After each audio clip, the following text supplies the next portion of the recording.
Hello అండి, welcome to my channel. ఈరోజు ఈ యొక్క టెర్రస్ గార్డెన్ చూడడానికి మా సబ్స్క్రైబర్ ఒకరు వచ్చారు.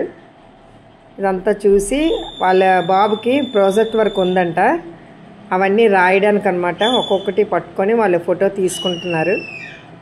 ఇదిగోండి, మరి కష్టపడి పెంచిన వాటికి మరి అది కూడా ఎంతో ఉపయోగకరంగా మరి ప్రాజెక్ట్ వర్క్ల్లో కూడా చేసి చూపిస్తున్నారంటే నిజంగా చాలా హ్యాపీగా ఉందండి.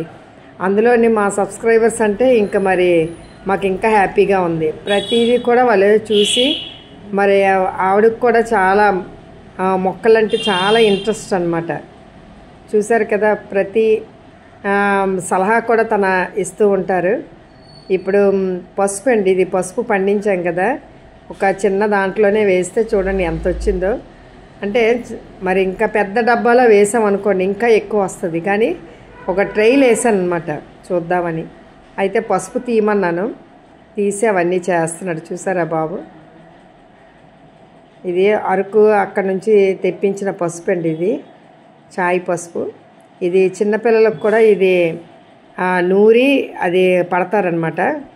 ఇది మరి చాలా మంచిది. ఇది కూరల్లోకే కాదు, అలాగే మరి ఒంటికి కూడా రాసుకోవచ్చు ఈ చాయ్ పసుపు అనేది.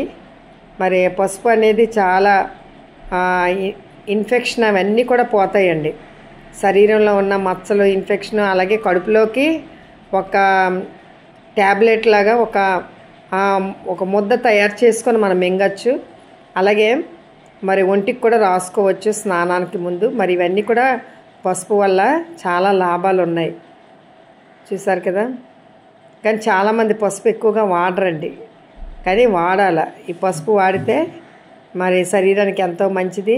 చిన్న చిన్న సూక్ష్మజీవులు కూడా మరి అవన్నీ కూడా పోతాయి అన్నమాట.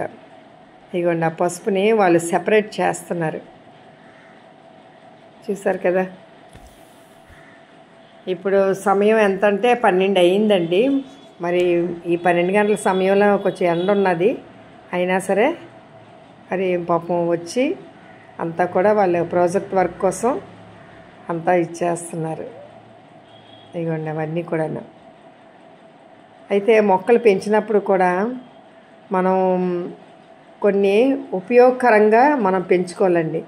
ఏదో మొక్కలు పెంచేస్తున్నామని కాదు, కానీ మొక్కలు పెంచినప్పుడు కూడా అవి దేనికి పనిచేస్తాయి ఏంటి అని చెప్పి పెంచుకుంటే మనకి చాలా హ్యాపీగా ఉంటుంది.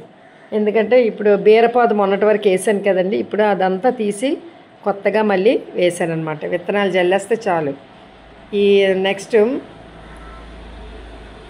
ఇదిగోండి, ఈ యొక్క మందార చెట్లు, గులాబీలు ఇవన్నీ నిత్యం కాస్తాయి అన్నమాట. కానీ వాటికి కూడా పురుగది పట్టకుండా మనం చూసుకోవాలి. అలాగే ఈ దానిమ్మ చెట్టు చాలా కష్టపడ్డాము దానిమ్మ చెట్టు పెంచడానికి. అయితే ఎన్నో మొగ్గలు వచ్చి రాలిపోయేవి, చివరికి మరి 5 కాయలు వచ్చి చక్కగా మరి అవుతున్నాయండి. మరి కానీ చూసుకోవాలి ఎప్పటికప్పుడు, ఎవరైనా వచ్చి ఏం చేస్తారా అని ఇది ఎప్పుడు చూసుకుంటే అది మంచిది. అలాగా చెట్టుకి ఎంత సైజు కాయ వస్తుందో అనేది చూసుకోవాలండి. చూస్తున్నారు కదా. థ్యాంక్ యూ అండి, థ్యాంక్ యూ వెరీ